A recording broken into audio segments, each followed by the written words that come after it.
Hello students, आज के video में दिल्ली सल्तनत के रिजीम को आगे बढ़ाते हैं और इसमें आज हम लोग देखेंगे खिलजी वंश, जिसका रिजीम 1290 से लेकर 1320 एडी तक चलता है। ठीक है, आज हम स्टार्ट करेंगे खिलजी वंश। तो खिलजी वंश जो स्टार्ट होता है वो भारतीय इतिहास में इस घटना को खिलजी रेवोल्यूशन यानी कि क्रांति कहा गया।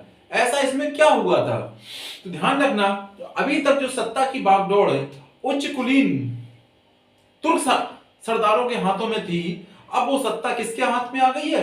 निम्न जाति के तुर्क सरदारों के हाथ में आ गई, भारतीय मुसलमानों के हाथ में आ गई।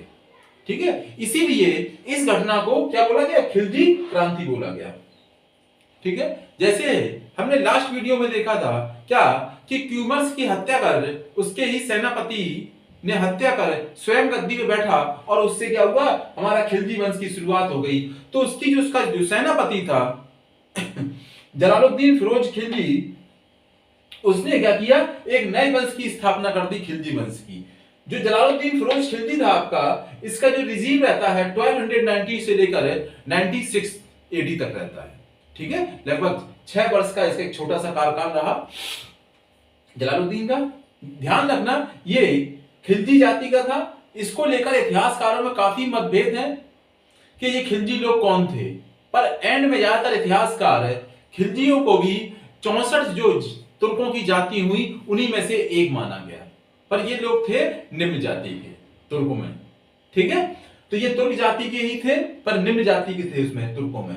ध्यान रखना, पूरे दिल्ली रिजीम को, दिल्ली सल्तनत रिजीम में जो भी शासक हुए उसमें जलालुद्दीन फिरोज खिलजी था वो सर्वाधिक उम्र दराज शासक हुआ है। ये लगभग 70 साल की उम्र में, वर्ष की एज में दिल्ली की गद्दी पर बैठता है। ठीक है, सबसे उम्र दराज। और ये भी काफी योग्य था। क्यों योग्य था? क्योंकि ये अपने कैरियर की शुरुआत एक सैनिक के रूप में करता है और बाद में ये सुल्तान के पद तक जाता है। ठीक है, तो योग्यता रही होगी तभी ये इतना इसने लंबा सफर तय किया। इसकी जो काफी महत्वपूर्ण चीज बताई जाती है जलालुद्दीन फिरोज खिलजी के बारे में, क्या कि इसकी जो पॉलिसी थी वो दूसरे सरदारों को संतुष्ट करने पर आधारित थी। मतलब काफी उम्र दराज हो जाने की वजह से भी ऐसा हो सकता है कि ये अपने दरबारियों को हमेशा संतुष्ट रखने का प्रयास रखता था। ठीक है, इसके अलावा जो पहली बार घटना देखी गई यहां पर है दिल्ली सल्तनत रिजीम में, क्या हुआ? ये पहला शासक हुआ, अभी तक जो भी शासक हुए थे गुलाम वंश को उनको छोड़कर ये पहला शासक हुआ जलालुद्दीन, जिसकी पॉलिसी कैसी थी? हिंदुओं के प्रति उदार की थी। इसने हिंदुओं के प्रति उदारता का व्यवहार किया। ठीक है, अभी तक इससे पहले जो भी शासक हुए थे वो ऐसा पहली बार देखा गया, उनमें ऐसा कोई किसी में ऐसा करैक्टर नहीं था। ठीक है, क्योंकि इसने एक मासूम बच्चे की हत्या करके गद्दी पे बैठा था जलालुद्दीन, इसलिए इसके मन में कहीं ना कहीं डर था। इसलिए इसने अपना राज्य अभिषेक दिल्ली में न करवा के कहां करवाया था? दिल्ली के बाहर एक जगह पड़ती है किलो खरी के किले में करवाया था। ठीक है, याद रखना, ये काफी बार पूछा गया है कि इसका राज्याभिषेक कहां हुआ था। तो ध्यान रखना कि इसने जो अपना राज्याभिषेक करवाया था किलो खरी के किले में करवाया था। और लगभग एक डर की वजह से ये 1 साल तक दिल्ली नहीं आता है, उसके बाद ये दिल्ली पहुंचता है। ठीक है, तो जलालुद्दीन फिरोज खिलजी का राज्याभिषेक किलो खरी के किले में हुआ। आगे देखते हैं, इसके समय की एक काफी महत्वपूर्ण घटना हुई थी जो कड़ा में इसके जो सूबेदार था, जो इसने विद्रोह कर दिया था। तो इस विद्रोह को इसने बड़ी सफलता के साथ दबाने में सफल हुआ था। तो ये विद्रोह किसने किया था? कड़ा के सूबेदार मलिक छज्जू, काफी इंपॉर्टेंट नाम है, कई बार एग्जाम में यहां से क्वेश्चन आया है। मलिक छज्जू के विद्रोह को इसने समाप्त किया था जलालुद्दीन ने। ठीक है, जब उसने विद्रोह को समाप्त कर दिया तो वहां पर अपने जो भतीजा था इसका, कौन? अलाउद्दीन खिलजी, उसको वहां का सूबेदार बनाया। अलाउद्दीन को कड़ा यानी कि प्रेजेंट टाइम का प्रयागराज, वहां का सूबेदार बनाया। ठीक है, जब वो वहां पे सूबेदार था उसका भतीजा अलाउद्दीन, उसी समय 1296 में अलाउद्दीन क्या कहता है? बगैर जलालुद्दीन की परमिशन के ये दक्षिण भारत यानी कि दक्षिण भारत में कहां पर? देवगिरी पर आक्रमण करता है। तो इस आक्रमण से अलाउद्दीन को काफी अधिक धन की प्राप्ति होती है। ध्यान रखना, काफी अधिक धन की प्राप्ति होती है। ठीक है, और ये जो अटैक हुआ है देवगिरी पर, ये दक्षिण भारत पर पहला मुस्लिम आक्रमण था। ठीक है, इससे पहले दक्षिण भारत इन मुस्लिम अटैकर्स से सेफ था, बचा हुआ था, पर पहली बार 1296 में अलाउद्दीन दक्षिण भारत पर पहला अटैक करता है, जो पहला मुस्लिम अटैक हुआ है। ठीक है, क्योंकि इसको काफी अधिक पैसे की प्राप्ति हो जाती है, तो इसके जो जलालुद्दीन के जो सलाहकार थे वो उसको समझाते हैं कि इससे ये पैसा ले लो, नहीं तो अलाउद्दीन शक्तिशाली काफी अधिक हो जाएगा। पर वो उसको मना कर देता है क्योंकि वो मेरा भतीजा है, वो ऐसा कुछ नहीं करेगा। और उसकी इस सफलता से प्रसन्न होकर जलालुद्दीन उससे बधाई देने के लिए, उससे मिलने के लिए दिल्ली से कड़ा की ओर चल देता है। और जब वो कड़ा में जब वो अलाउद्दीन अपने भतीजे से मिलता है, वहीं पर अलाउद्दीन जलालुद्दीन की हत्या कर देता है। और जलालुद्दीन फिरोज खिलजी का कार्यकाल यहीं पर 96 में ही कंप्लीट हो जाता है। ठीक है, इसके आगे अब हम देखेंगे अलाउद्दीन खिलजी, काफी इंपॉर्टेंट कैरेक्टर है। जलालुद्दीन फिरोज खिलजी के बाद अगला शासक हुआ उसका भतीजा अलाउद्दीन खिलजी, जिसका रिजीम था 1296 से लेकर 1316 तक। ये जो शासक हुआ ये काफी महत्वाकांक्षी और साम्राज्यवादी शासक हुआ। जैसे ही ये गद्दी में बैठता है जलालुद्दीन की हत्या करके, सबसे पहले ये क्या करता है कि जलालुद्दीन की फैमिली के जो दूसरे मेंबर थे उन सभी की हत्या करवाता है। ठीक है, इसको अलाउद्दीन को देखते हैं। अलाउद्दीन के बचपन का नाम क्या था? गुरसापिस था। ठीक है, इसके बचपन का नाम गुरसापिस था। और इसने अपना राज्याभिषेक बलबन ने जो दिल्ली में लाल किला बनवाया था उसमें अपना राज्याभिषेक करवाया। ठीक है, ये भी काफी बार पूछा गया है इसका राज्याभिषेक कहां हुआ है, तो बलबन के लाल किले में इसने अपना राज्याभिषेक करवाया। ठीक है, जैसे ही गद्दी में बैठता है तो ये क्या करता है, काफी कठोर नीति का सहारा लेते हुए शासन स्टार्ट करता है, जिसका परिणाम क्या होता है कि उसको कुछ ही समय में काफी बड़ी बड़ी सफलताएं मिली। ठीक है, क्योंकि इसने एक हार्ड पॉलिसी को फॉलो किया जिसकी वजह से। ठीक है, तो इसकी सफलता का प्रमुख रीजन था इसने कठोर नीति अपनाई जो अपनी। ठीक है, इन्हीं सफलता जो उसको शुरुआती सफलताएं मिली अलाउद्दीन खिलजी को, इस कारण इसने एक उपाधि धारण की, कौन सी? सिकंदर ए सानी। इसने सिकंदर ए सानी की उपाधि धारण की। ठीक है, जिसका मीनिंग होता है द्वितीय सिकंदर। जब ये गद्दी में बैठता है तो ये खलीफा से अपने पद की स्वीकृति लेना आवश्यक नहीं समझता है।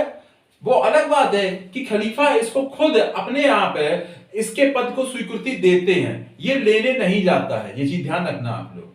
ठीक है, दिल्ली सल्तनत में या पूरे मुस्लिम रिजीम में ऐसे बहुत कम शासक हुए जो खलीफा से अपने पद की स्वीकृति खुद ना लेते हों।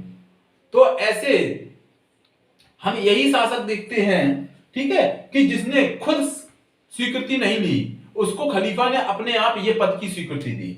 ठीक है, इसके अलावा इसका एक और महत्वपूर्ण काम था, क्या? कि इसने उलेमा वर्ग को शासन नीति में हस्तक्षेप नहीं करने दिया। मतलब अभी तक हम क्या देखते हैं पूरे मुस्लिम रिजीम में कि मैक्सिमम टाइम हम यही देखते हैं, जो उलेमा वर्ग होता है वो राज्य की नीति में पूरी तरह से इंटरफेयर करता है, या राजा उसी के आदेशों का पालन करते हुए वैसे ही नीति लागू करवाता है। पर अलाउद्दीन उनको पूरी तरह से उन पर रोक लगा देता है, बैन लगा देता है कि हमें आपकी सलाह की आवश्यकता नहीं है। ठीक है, तो अलाउद्दीन की नीति कठोर जरूर थी, पर उसने कभी भी धार्मिक नीति को शामिल नहीं होने दिया। ठीक है, इसने उलेमा वर्ग पर पूरी तरह से कंट्रोल स्थापित कर दिया था। इसके अलावा हम क्या देखते हैं कि इसकी बहुत सारी विजय हुई हैं, दक्षिण भारत की विजय बहुत सारी हुई है। ठीक है, पर हम एक काफी महत्वपूर्ण विजय इसकी देखते हैं। 1298 में इसने गुजरात पर विजय प्राप्त की, जब वहां पर इसका सेनापति नुसरत खां युद्ध के लिए गया तो उसने वहां के शासक जो थे राजा कर्ण, उनको पराजित कर दिया और उनकी पत्नी का नाम था कमला देवी, उनको अपने साथ दिल्ली ले आता है, जिससे अलाउद्दीन विवाह करता है। ठीक है, और इसी गुजरात विजय पर ही उसका जो सेनापति था नुसरत खां, वो वहां पर 1000 दिनार में मलिक काफूर को खरीदता है। ठीक है, ये आगे आने वाले समय में काफी इंपॉर्टेंट कैरेक्टर होगा अलाउद्दीन के लिए। क्यों? कि मलिक काफूर कुछ ही समय बाद अपनी योग्यता की वजह से उसका प्रमुख सेनापति बन जाता है। ठीक है, क्योंकि इसको 1000 दिनार में खरीदा गया था, इसलिए मलिक काफूर को 1000 दिनारी भी कहा जाता है। ये एक हिंदू किन्नर था, ठीक है, हिंदू किन्नर था, जो दक्षिण भारत की विजयों में इसने महत्वपूर्ण भूमिका निभाई थी अलाउद्दीन की तरफ से।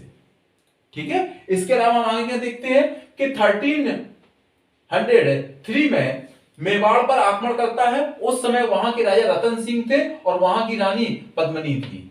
ठीक है, जब राजा रतन सिंह युद्ध में वीर गति को प्राप्त हो जाते हैं तो रानी पद्मनी अन्य महिलाओं के साथ, राज परिवार की दूसरी महिलाओं थी, उनके साथ जो मेवाड़ की जो राजधानी है चित्तौड़ के किले में सामूहिक रूप से जौहर करती हैं। ये इतिहास का एक बहुत बड़ा जौहर हुआ है अलाउद्दीन के रिजीम में, यहां पर ये लोग जौहर करती हैं।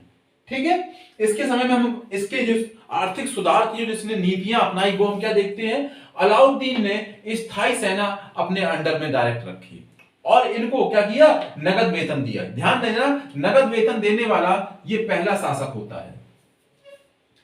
ये अपने दीवाने आरिश डिपार्टमेंट को काफी स्ट्रॉन्ग करता है, जिससे जो समय समय पर होने वाले विद्रोह हैं उनको दबा सके और बाहरी आक्रमणकारियों से राज्य की सीमा की रक्षा कर सके। ठीक है, तो जिसके लिए इसने एक परमानेंट आर्मी रखी अपने पास, जिसको कैश में सैलरी भी दी। इन सैनिकों को उसने ट्रेनिंग भी दिलवाई, उनको यूनिफॉर्म भी प्रोवाइड करवाई, साथ ही साथ घोड़ों को दागने की प्रथा भी इसने स्टार्ट की। ठीक है, इससे पहले बलबन ने ये कुछ किया था पर वो इतने बड़े स्केल पे नहीं था। ठीक है, अलाउद्दीन ने बहुत बड़े स्केल पर इस नीति को अपनाया, जिसकी वजह से अलाउद्दीन काफी सक्सेस शासक होता है। ठीक है, इसने अपनी इन्हीं नीतियों के तहत उसने गुप्तचर विभाग में 2 नए पद बनाए। बरीद ए मुमालिक जो इस डिपार्टमेंट का हेड होता था और जिसके अंडर में बहुत सारे बरीद काम करते थे, यानी गुप्तचर काम करते थे, जो राज्य में फैले रहते थे और इंफॉर्मेशन कलेक्ट करते थे और यहां तक पहुंचाते थे। ठीक है, इसने 2 नए गुप्तचर यानी डिटेक्टिव डिपार्टमेंट में 2 नए पद बनाए, बरीद ए मुमालिक एंड बरीद। ठीक है, इसके अलावा जब उसने अपने पास इतनी बड़ी एक स्थायी परमानेंट आर्मी को रखा तो उसको सही से काम कर सके, ठीक है, उनको सही से मैनेज कर सके, उसके लिए उसने क्या किया, बाजार नियंत्रण प्रणाली को लागू किया। ठीक है, ये बाजार नियंत्रण प्रणाली उसकी सही से लागू हो सके, उसके लिए उसने एक नए डिपार्टमेंट की स्थापना की, दीवान ए रियासत। ठीक है, ये उसके सारे बहुत महत्वपूर्ण काम थे। ठीक है, इसकी जब मृत्यु हो जाती है तो इसकी मृत्यु के बाद कुछ समय के लिए मलिक काफूर सुल्तान की गद्दी पे बैठता है। ठीक है, पर कुछ समय बाद इसके जो वफादार सरदार होते हैं वो मलिक काफूर को हटा देते हैं और इसके तीसरे पुत्र को गद्दी पे बैठाते हैं। ठीक है, ये रहा पूरा अलाउद्दीन। और अलाउद्दीन को आप लोग बड़े ध्यान से देखेंगे क्योंकि अलाउद्दीन से हमारे एग्जाम में क्वेश्चन आते ही रहते हैं। ठीक है, आपको ये वीडियो पसंद आया हो तो चैनल को सब्सक्राइब करें और वीडियो को लाइक और शेयर करें।